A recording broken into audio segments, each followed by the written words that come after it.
Você já deve ter ouvido falar com a sua professora ou seu professor sobre não podermos mais chamar a Idade Média de Idade das Trevas, né?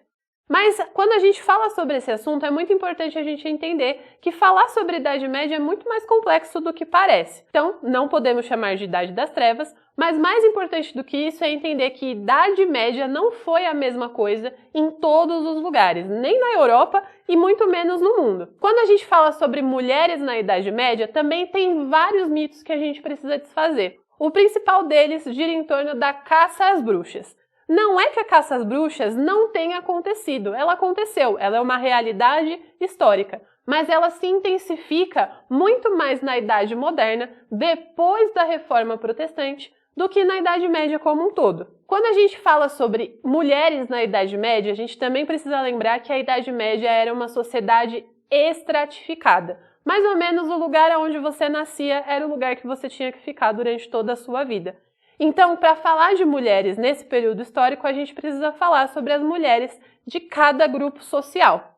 As mulheres camponesas eram consideradas de segunda classe e todo o poder dentro do feudo tinha a ver com os seus maridos, irmãos e filhos e com o senhor feudal.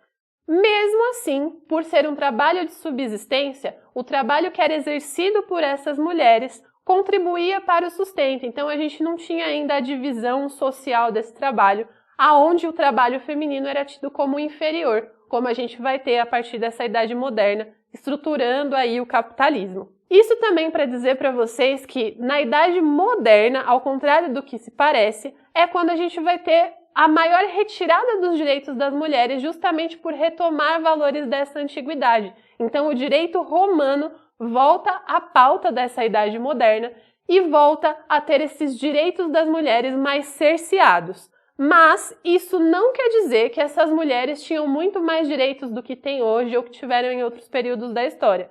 As mulheres da Idade Média tinham algumas possibilidades, principalmente se elas pertenciam aos burgos ou se eram mulheres nobres e religiosas, que fugiam desse estereótipo do que era ser mulher bela, recatada e do lar. Mas possibilidade não quer dizer direito. Então, embora existam essas exceções, não eram todas as mulheres que tinham seus direitos garantidos e podiam se tornar eclesiásticas ou escolher a carreira que elas queriam seguir ou mesmo negar a maternidade. É importante dizer que a Idade Média tinha sim uma grande influência da Igreja Católica. Então, para as mulheres existia uma dicotomia entre a figura da Eva, a mulher pecadora que tinha traído o plano de Deus, e Maria, que era a mãe de Jesus e que tinha essa maternagem, o cuidado, como principal característica. E as mulheres lutavam entre essa dicotomia para encontrar espaços de liberdade e fugir da perseguição religiosa.